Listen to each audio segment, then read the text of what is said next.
Talo fatu le cha fo le sa pati pa io le tua.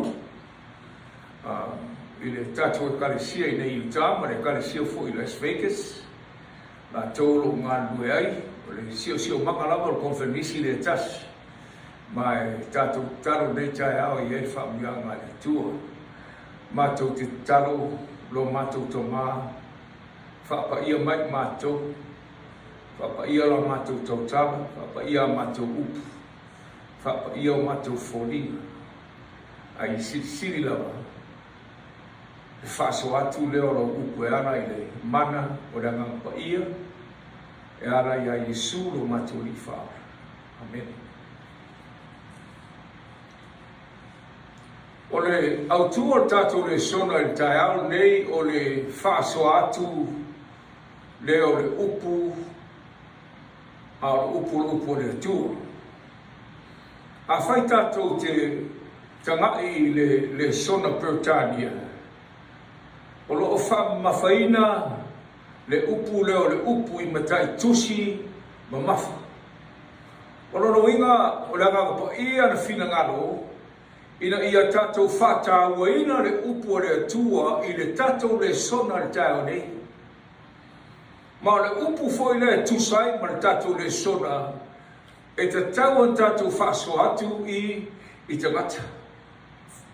O le tato mutua tau loto i le tau nei tato o whata siaia pe a whai o elau tuspa ia tato su e tusi o isaia mata upu e lima sifuru ma lima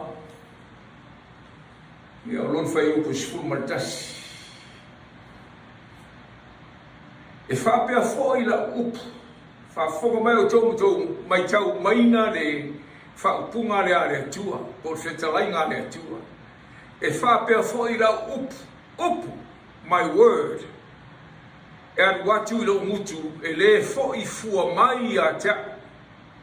Ai peitai e whaia le mea o te loto i ai e manu i a foi i le mea o te awinatu i ai. Wautou whafonga mai o le tasi leo polo misi a le atua e ese martau e masani o whaonga e vangaria e ora mai a tea.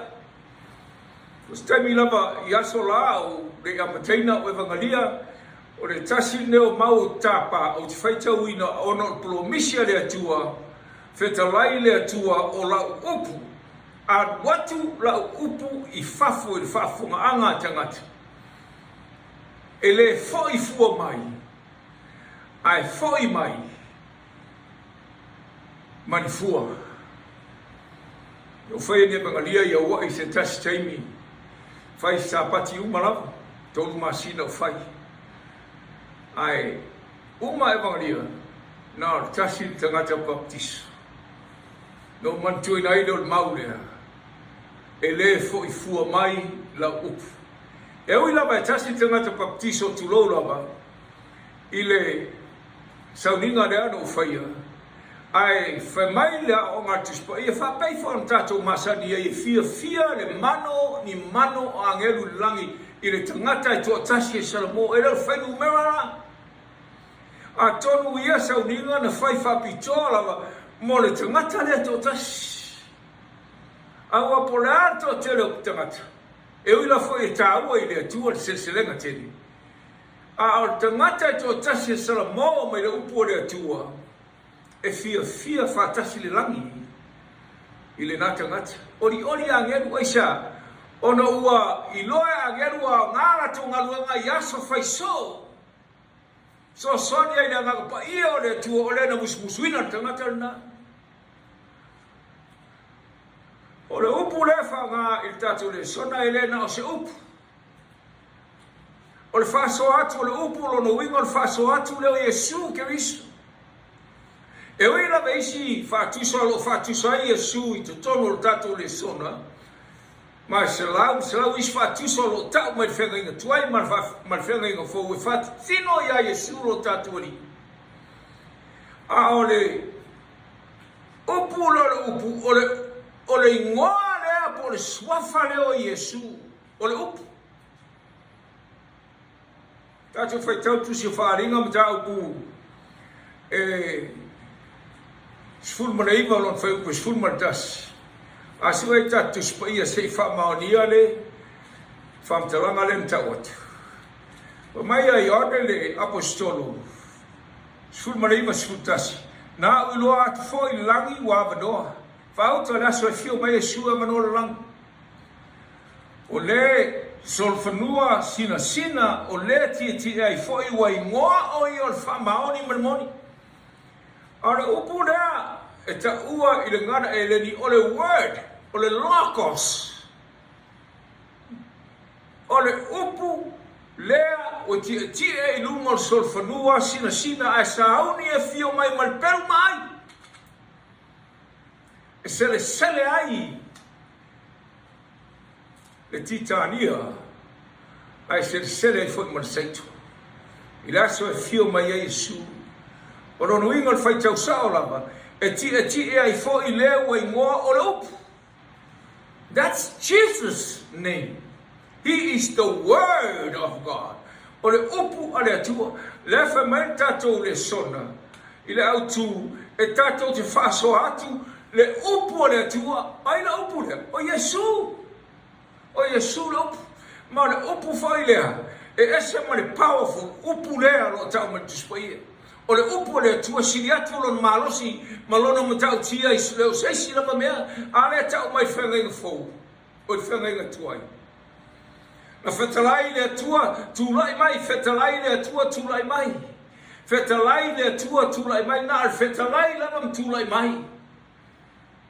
Era ma fai scientisti nei on po na nato fete e ina le tulanga fa tau fofong. Lo tau sa ili o lato manatu ma lato fofuanga. Ma lato rationale e tau fai e fausia sa o ma sefa tau fofuanga wala tau tele tanton. Ale upo le tua fetalai, tulai mai. Ele I tau pai le tua ni mea o langi, e tau mawhai e foi langi whamai fetalai mai. Ta pongi sa, mauri le langi le amatanga fetalai le tua tulai mai. Tele mau lo tau mai tuspaia. O le mana na le upo le tua, o le tau mal tatou le sona, ia tatou whaso atu le upo le tua, e le na o se upu, a le upu I ai le mana. Upu e malosi ai, upu e langa ai te ngata. Mai whawhitau li o soifonga nei, a te lia Yesu e ve mani whao. Upu le tua. E se martaua o tatou le sona I le tau nei, a upu la lea, tau whaia au whasaio marau tu siupu la tau ie tustusia la fionga le tu le aso mo le aso la tau whai e whaamatala ma whaamanino la fionga le tua ai la tau te le mawhaia aisha ona la tau te le imarama I le upu le tua o Yesu la varna ma tatou le sona o le upu o le atua o le whalinga manino le la ma le ato toa o le whalinga a Yesu Keriso. O lono winga mai lama la matanga e o I ngata anga pe o foi mai a kenese e o le ungol tuspaia o lo tatou vai a Yesu I taimi malaf whenga inga tuai whamese tasi e tau e no ia se Yesu il whenga inga tuai. Sa ia Yesu, whawhia na tau me tuspai, ale sau tatou le sona. O simpo po whaatusa o Yesu. Pe lima le sau tatou le sona, na o se ata I titi le na e whaatusa I olo tatou ni whao. Ai tana is whaatusa whaatau ia Yesu, olo il whenga inga tuai. I lava sa iai tai o pola ia Israel. Ai latou te lei mamrama I le upu le tua, latou te lei sue I le upu a le tua. Latou te lei mamrama lava I le upu a le tua, ma sa latou misi ai le fu e o whiau tāua e whaasino I a Yesu ma whaortanga. Whenai Yesu ma I la tau nei o la whatsea ma rau tusiupu la tau lava soifuanga i teimi ua fio mai Iesu ala tau te tonu ia Iesu o leva ona valo ia mai e Iesu lona fio mo mai e o la vai tusi upu tangata sa ta mai o profesa i o tusi pa ia aile i marmalama i lo fio mai Iesu pa mai le whetalainga Iesu i la tau finaunga i se tasi asu tato sua tusi i ane mta upu e lima o lona fai upu tosu marvalu ma tosu mreiva o iai finaunga rea e le tu mau foi o tau i lana fionga i to tonu ia te o tau awa o le na ia awina mai tau te le te tonu iai awa o le na awina mai ta tau te le te tonu iai o le a fio mai Iesu o mai tangata nei e le talia Iesu ma whaafitai ma le manino waloanga o Iesu le ua fio mai o le Mesia le fola mai whenga tuai e o mai fina finau ia Iesu ono o vavenga ono o le mamana o mea na whaia le li whaora o le o mai whaafitai le atua pe o tau aso foi le ala na whakupula e Iesu o na mata fai au farisai oi o tangata lea na whapupulaina o mata o tangata mai le tua wai le se tasi fai se mamenga whapena ai whamera uri o tangata na sana o na taimi leo tue wheiloa ia Iesu tangata ia whetalai atu loa Iesu ia te ilatou ono lo latou whamau lunga ma lo latou whawhia potu Whetalai Iesu whai upa tosu mareiva. Iesu e au tau i tusi au awa o tau manatu tau te mau ai le ola e whaavau a au tusi fo ia o loo mori mau i a te au. O le pumoni lea a Iesu o au tau si e tusi o au tau si e le upo le atua ma tau te whaamo e mau ai au tau le ola e whaavau ai le ai tau te whiu e tusi ele maua eu tau se ola e whaavau o au le ola e whaavau tusi a mata mai a kenese tau tusi wharinga lo moni mau ia tau o au le upo le atua o au le ola o au rama lo ola pea o le atua la mau ai le teritonu la tau se martau ai le teritonu la tau ai sano le teritonu e ona walato misia le suesueina ma fasoina o le upu monia le atua ele ngata i le valaau na varawinai latou i le tūlai mauluai e kalesia i sala e lueoea o tau tupulanga o filifilia o tau tupu mos tauranga tau oe tau tala i atu le finangaro le atua isi malo whapaupau o le valau le valau inai tātou whamai pēteru tātou tupu mos tauranga tātou tupulanga filifilia ele so valau mumua ne valau tātou lo mo tono tuskes o kinese mtau bis fulmareiva whai poeono valau nā le atua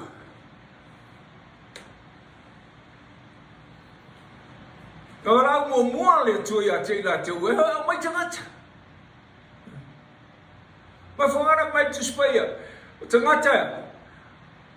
Tangata ese o mai tu tomo le malo Israelu ala to te usi sai tausi polo inga le atua ma malo lo il sapati o te tariina ila tau e ui lamo la tau tangata ese a wa o le purpose le na le atua whanga whalau ina Israelu ea e tala i le leo le atua i lalangi peita iane na fail Israelu te leo teimi na veila tau ta whianga e isa whenga na iti sa whai asuria te usanga i whitsalau ti la mo. Ta whenga lona lua na whai i Nepkanes te usanga i Orusalau ti la mo. Ta whenga lona tonu o loa la vau e iau wha tus e tus whai. Ta whea uno o lato le iloa matalia Iesu e bea maari whau. E ma fio mai Iesu le fio mai mo mua e lato whasanga sa wā wha popo ngāre ni whaolam whasa tauruina Iesu Alen fetalai Yesu. Tau se su ai tusi, au tusi o lo tala mai e tea.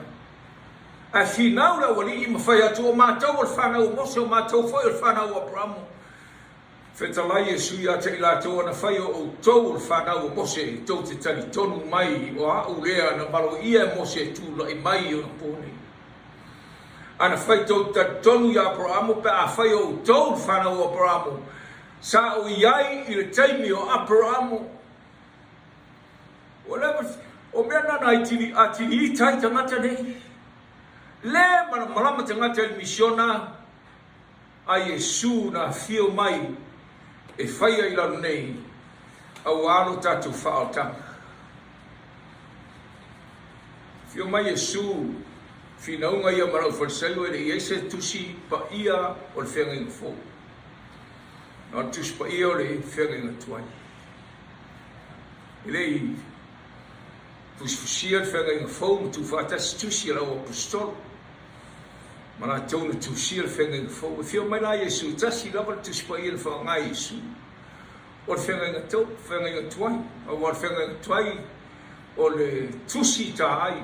E lei tofu tusi tā ai uma ainga no pola. Ai sia ono le tusi tā ai e tau tusi e anu te me tusi. Na whaapito la wala tusi tā ai e tonu sinako po wharsa ia e salaeni. A tasi te me la ungai ma o ina tusi tā ai o sa pati o le tu. Ala na tu Yesu nu. I Nasareta. Tātou te maua tala e tusi o luka mta o koe whawhai o koe sifuru mare fitu ma sifuru mare vana. O tuia I lunga I laso sapati I tu tonu o wharsana. O ia la unga fo I tangata ma whaitau watu le tusi pa ia. Whangae sur tusi o Isaia. Tuele Yesu whenga inga fo. O mai lori Isaia mta o koe sifuru mare tasi. Whangae Yesu whai mua. O ia ulunga le nganga pa ia o le tua. O whau ufo ia te au. E fola tala le. Fola tala nei. Se tasi lau waloanga a Yesu. E whakatau ia Yesu na whamaisai. Se lau isi waloanga o loi mon tupu. Ale waloanga le whaonga Yesu. Whakatau lo tula I atu.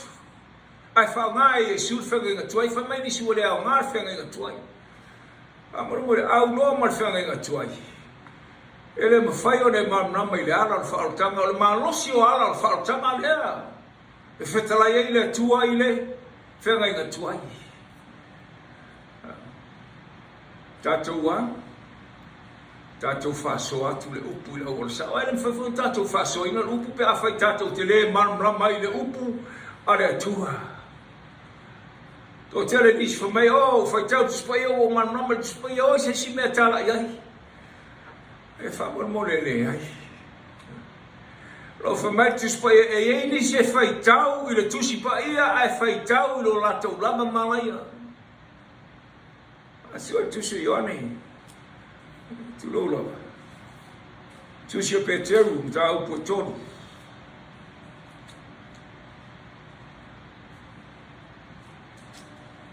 Lon whai upo e sifuru mare ono ma sifuru mare fitu.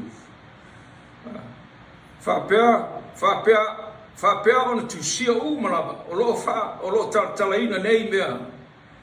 O iai nisi upu whaamtala mta, o whaawinga ese ina e tangata e le iawa o ina. O tau tala tuspa ia Peteru e whaatau tusia Paulu.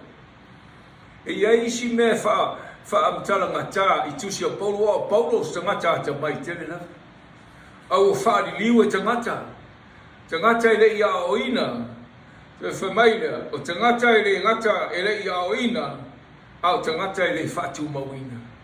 E whaina e whai tau tuspaia, ai te le mamra mai, ai no whao e ma whao winga tuspaia, tusai mo lama manatu. Ai le o le mea moni nā le tua, o le mafuanga nā whetalai ai ia le tua, o wano o le upu, o lo uano o Yesu o i o le upu e te tau ona mana malama I tātou malama po ai whai tau whalogo a tātou le malama le upu e tonu a tonu e whale tau me o tātou sui fu e whamu moira inga I le ola e whapau. mai le whaamtalanga le. Whapei fo i o isi tusi. O ai lo latou lava manai. Ai whaitau la whionga le atua. Whaitau ai. I le manino. Mai a vea oe ma stangata sue moni, ma wha maoni, mai loa moni upu. Ale atua.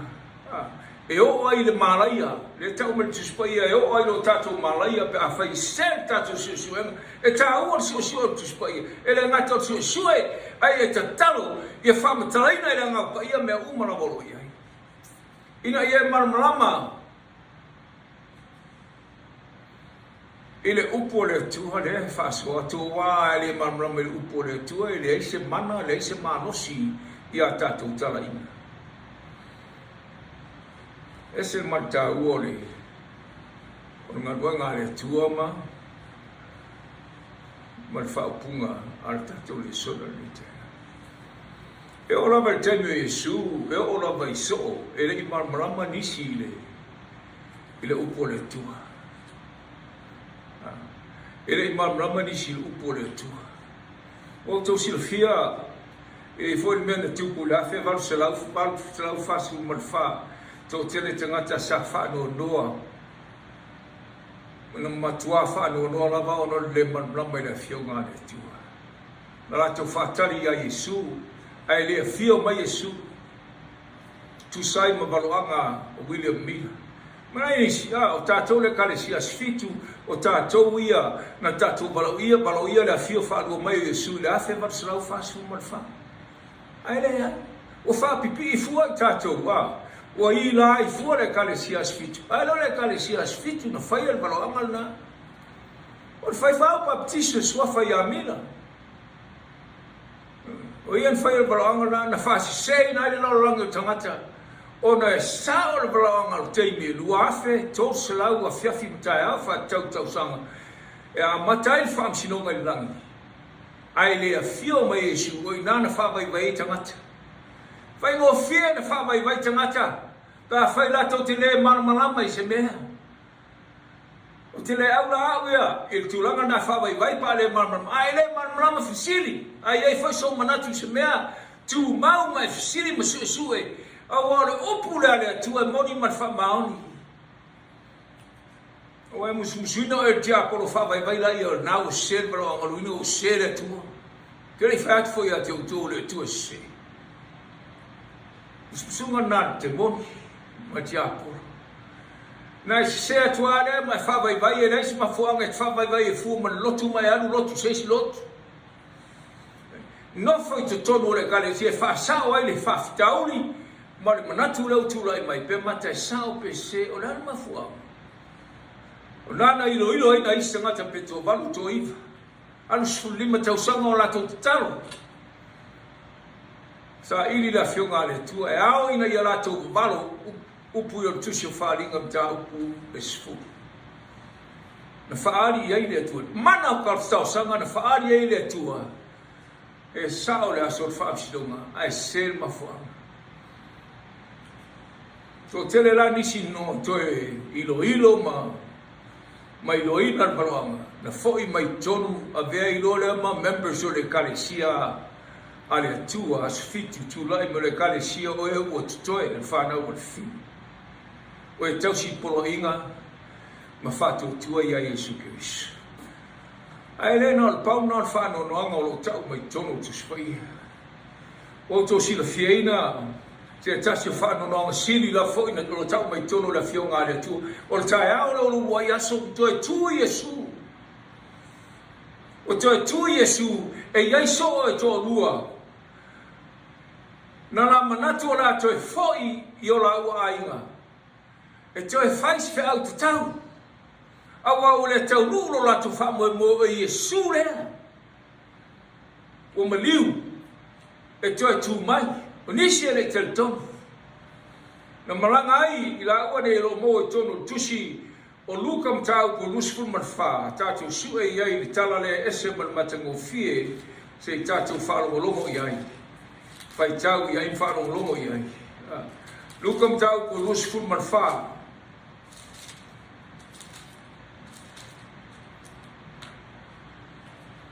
Tātou whaitau e whai upu e sfulu maltolu. Wha mai whau te whoi o tō lua i la tau lea i le aso, i le ai, o e mau lei hoa. O la uaia, o lo la vā mai Yerusalema, e ono sfulu o se tātia a no inga tu se luai tu la sabane. So o eu, se martau o tala ne, o tu ele tua maranganga i tono tu spai, e wha manatu mā te tātou te tā ua, o le malamalama i le upo le tua ina ia mawhai o na tātou whaso atu. Mai an whamtalanga le tai au na wai to lua le. Ka le opa le no, le ngō le tasi au le isi e le o, ta umelo na ngō au to lua le o so sa, a tono o nisi o so wai le o, ka le opa e le o so o foi le tu tono le li o lo sifuru malua, a tono e so le li o le fitsifuru. Awa e le li o le sifuru malua e li o fitsifuru, ia le li o e asalau no sifuru, ia i mani li o, e lima salau so na wha, na wawaaya Yesu au si tia ile laki. O la tau la nei e tā ua foi whiringalo le atua e le whiringalo le atua e whano sona, so mai le whaia foi e le atua se mea ma whairo mai se mea, ai mua whaali mai lana au perfeta, mua whaali mai tono lana fion. Nā ori e so e tō rua whawaiwai, uila mai wawenga na rato vaia, ia Yesu o whai whaolotanga, to e whatulai mai e na mariliu, ia i la salo, whapula mata o tau wasa o sa wawari pipili, ia mato e longoia e sa tuturi, e o lawa i e sa mai toto o whamalolo Yesu, na i e whamoe moe o Yesu lea, o le ati e lungo no fō tā vita, ai whato i lalo o mawha o matia malo Roma o lewan whapupu ngā msa wā ia Israel. O le manatu ia sai, so o ia tō lua i tai au, pōra wara lua ia, so tai au le tō tua Yesu, ai le taritonu tō lua le, ai tūrunga sa wari o la ua ainga. Ki rei no e whaise mea, te ngaruanga te tau. Ba mai leo tala te spoia tatu whai tau lotu ai se tau atu muli ia ai se i o whaptali natu tala. A sa wari le wari leo e mautusai, e lua i tu la, ai fitu foi maila le mau no whalongo i. Sa wari, ai te ua whafosei ona, whawheloi, whawhetau iane Yesu la whainga malang. Whalongo leo o Yesu ai la te leiloina Yesu a tonu, sa iei se pupuni i le ao le li whao. Petala atu le Yesu ia te la uolan mena te lutan noai. Ai whamaia, ia ori le ia Yesu a la te leiloina o Yesu, mai oi o oia sangata ese tu tonu Yerusalema. E te leo i loa mea o lo tutupu. O Yesu le nao perfeta, sa matau tia ma malosi ana upu, ma mavenga nana ia whaia. A o na foi, a o le nao o wha sa tauro, e au whaitau lana sili ma nau whatsaia. O ati lungo sa tauro. Lona lua na mai nei foi fine tai au tau mai na natu mawai a Yesu, ai le wha maonia natu lama.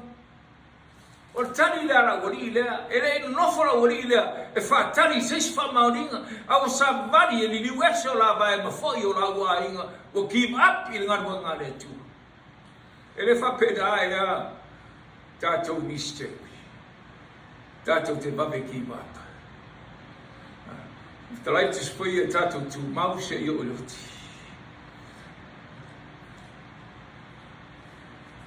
A whanong lomo, whafonga Yesu tana la wari. Whafosei lea ona whetala atu Yesu. O tangata ba lea maloto whaingata. Ona tali tonu i me uma o whaimai ai le au profeta. O tonu i tangata ba lea tangata whaingata o tau tali tonu. An tali tonu nofu pe Jerusalem e whatala tani Yesu i le afiafi. Ai le tali tonu. O fo mai lori o whamtalanga tu spai o rar men fai e Yesu ai le ilo na vela o Yesu le fitala ya tu ya la u mai lo le fitala nga Yesu ya te la ele ta wea ona tinga ke riso I mea fa pena I le o ai o ia I lo lava manuia ona fa tala le Yesu ya te la ua mea o tu sia I tono le tusi upu le tua mea o tu sia I tono upu le tua wala ia mai le fa tala ma tu spo if tau atu Yesu I ai foi lea a mata mai a mose tau o profeta wana tasi tu spo ia sai na al fenga na tuai a fa puina tu spo ia na o mose mara o profeta no ingo tu sia mose o ia mara o profeta ma tu sia o profeta mai le fa tala ngal tu spo ia ua fetala ya tu Yesu ina meu na mata ina Yesu on faisa o ma tu spo ia ese mane mane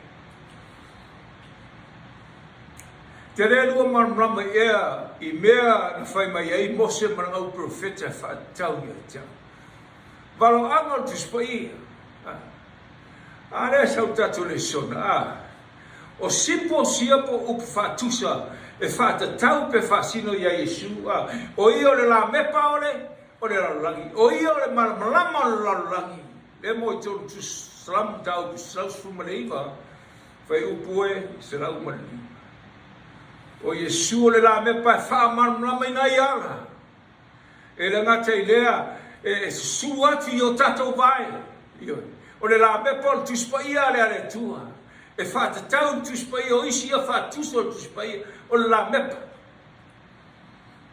e suatu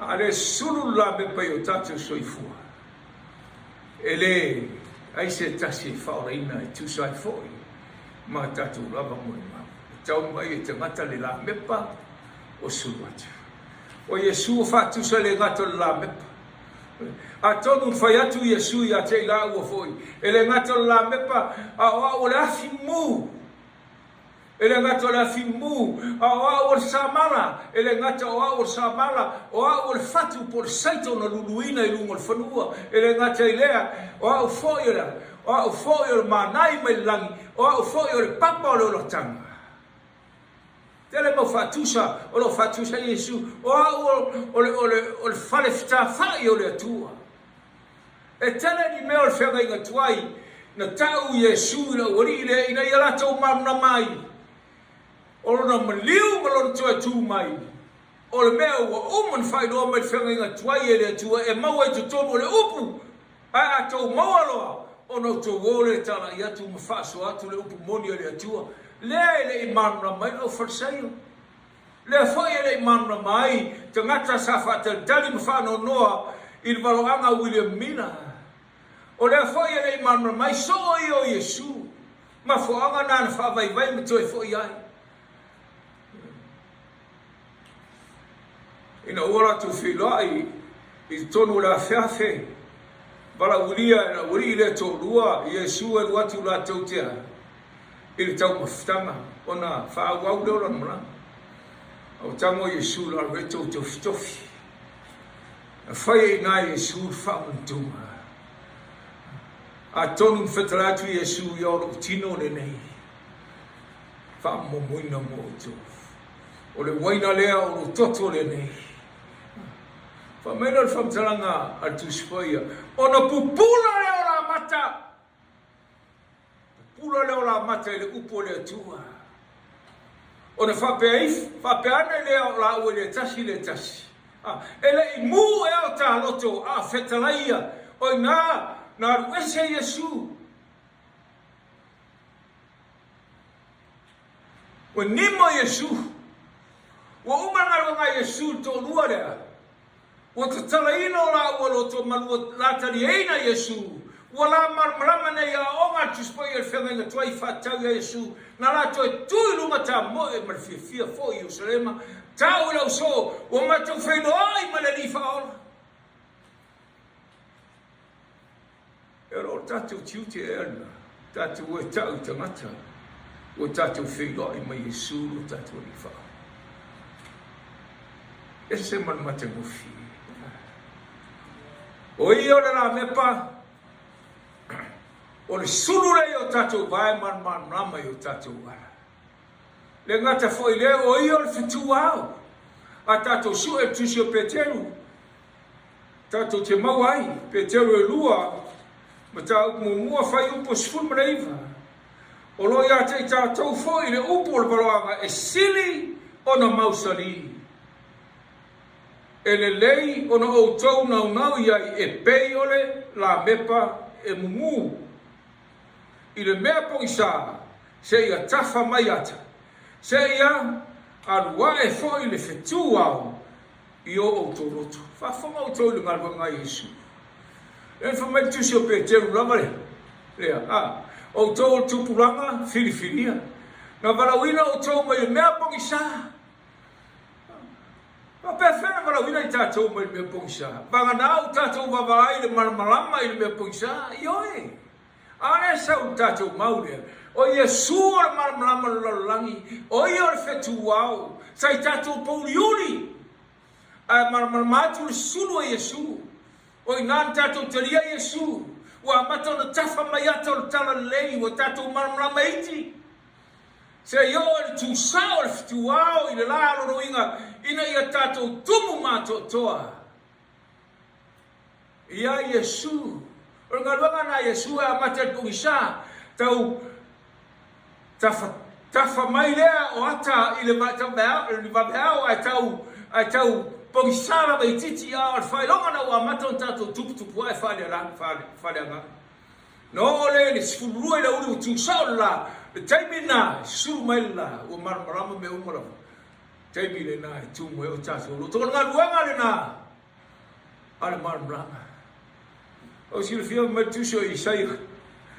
O le lai le taimi e whia mai e sūma le langi fau le tātou sau. Mai e whaafitu le susuru le masina pei o le la. Whaafitu pei o le la. A le la foi o la whaafitu o le suru mai i le langi fau. Tātou tele ilo whamanino nā tūlanga.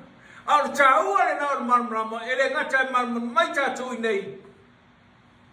Ai marmrama mai tātou le langi ele tuolo tātou sauni ai. Al marmrama lea, a marmrama lo tātou suru mai whamere e su. Ele au ngāre la mepa, e mumu ai tu i lalo le lau lau. E tau tu i lunga le maunga ina ia ma ai mai tangata o tātou a. Tātou tu si whai tau le atua. E se martau o marmrama. A tonu na o ina Yesu to lua lea ele ngata i leo au foi o rafi. Leisi le fatusa Yesu. O tuspa ia o rafi. E sunu ai o tota o tato soifua mo tato o lang. O la avea ma paapupuni o whabianga le tua ma tato ngaluanga e whai. A le foi whametu si o Peteru mo muam tau koe wha. O lona fai upu sifuru mare lua. Pa mai Peteru, lau pele, au a te ofo, i le tofu tufonga e pei o safi. O ia te utou e fai ma tofu tufonga, ia te utou pei sai o se mea fau. O ia te utou, ai wha pei ona, tofu siai o tofu atasi ti ngāo ke miso. O le afia le atua, e sau e pei o tofu tufonga. Aisha, istai mi tātou tu whaitio. Leo mai lama leo tofu tufonga. Tātou whawai vai ma tātou ese whamawai. E ngā tei lea, o tātou e whai tua. A le afi o le upu lea le tua, whamai o tau tu mau tofu tufonga. Pea o atu ia te o tau. Au anei pei o tau o pea au le langi. Fitoa toa. Atu mau tātou tofu tufonga ma ono sai tofu tufonga o mai whamai leo ia kopo e mau e tātou le ora. O le tāua nā. Tāua nā le upo le tua. E le ngate mou ai le ora ai le mawhai o tāwhia i tātou. E tātou te o e tāra i le upo le tua. O e mawhawhau loto ea i le tāua nei mea. O le afi lea, whamai one o tō wofo pa watu tofu tufonga pe o le afi mu. Ai sea tofu tufonga i tātou i le atua. O le atua si la fia i eini mea e alofa le atua. Sila fia le tua la whanau i me whare tonu i tā fiai. Whamianga le tua malolatu sa whanga i ra inga i dora i whaabau. E wha tupu e le tua, e wha tanga i le tua, mea e o mai a ti o tu. Ma tanga pupu ngā whainga tā. A tonu a vea fwoi nei wha mai ma mea solo ai nisi o tātou ti tonu le lotu. O tātou matau, ma tātou whiwhiwhi ai. Wa tini o tātou wha maoni i le tua. Mai lui pote ko whanisi o siri atu mtelo suwai e watu taimi nei. I le o taimi la, aisha. Wa matanora wha maan tangata wai lo tangata taimi o mai e le oti.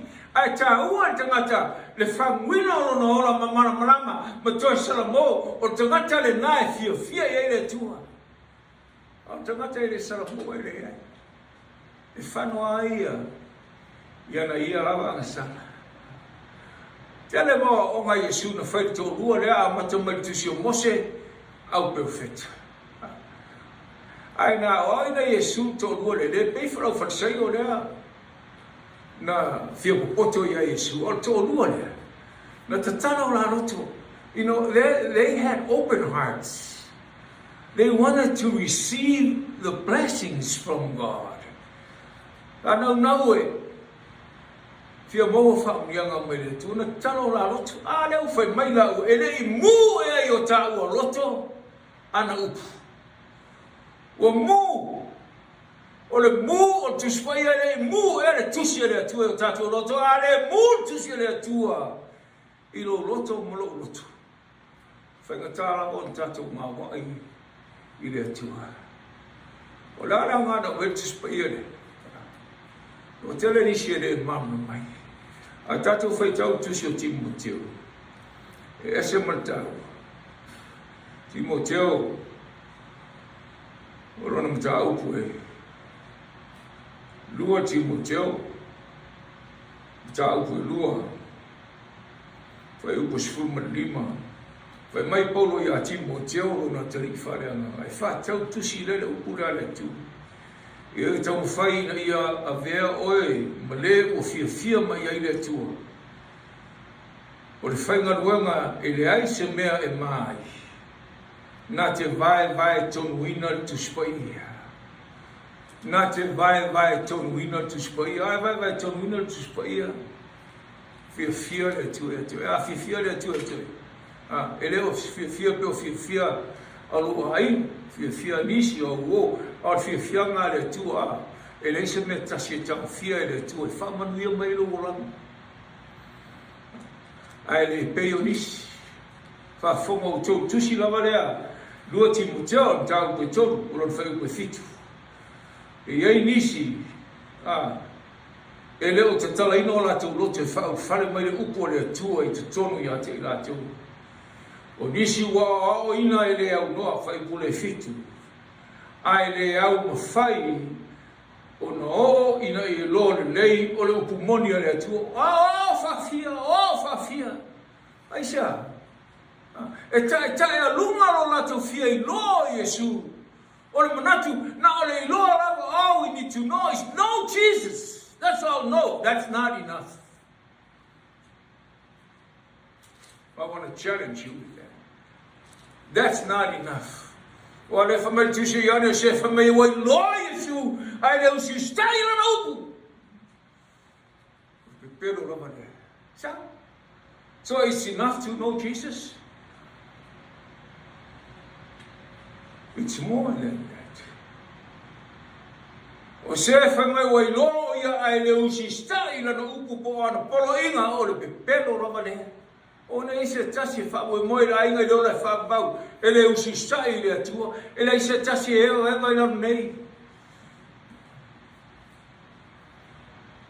O na whawe moe le u whare la inga o le atua. Waka nā fo e tangata na eva e le iloa Yesu a salamo. Whawhitai u salamo. A ua ni whatuai lau salamo.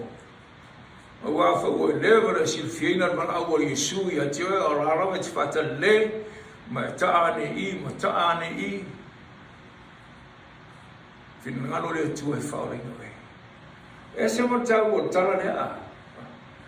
Whape nā whai la te spai e whape whion tātou man ramal te spai e. Tātou te maramarama i ngā ruenga Iesu, mai la wera matanga. Ona soa i lea, ma isi tusi au profeta, Mose au profeta, Saul whenga ngā whauwhaftai u whaupopo ma isi tusi a tātou, ona tā ua i lea tua, e le ngata o lo tātou, e vare tā ua i lea tua, le whatu muina o tātou ia Iesu Kirisu. Pape whera o tātou su e tusi a tuspaia. Ka whai tātou te mana o i poto e whaso atu la whionga le tua, mai le isai e lusu marvan whai upe spulu. O sina mea mai i, sina mea mai i, o sina mau mai i, o sina mau mai i. Tātou te le whai as whai unga i se mau e tasi. Ma fuanga nalo i ai tangata i uru malai a la tau te whaamtala a sēn tuspaia. E ui lava, ele i ao ina whai la tau. O nisi u whai tau whawhia ma susu e whawhia. Ai le mamorama aisha. Ono le upo le atua whapapa mai ma le mana le nganga po i e whamana maina i atua e lona tolu e te tau ma whamaoni ma moni lo roto. Ma e whape atu le atua o whia marama.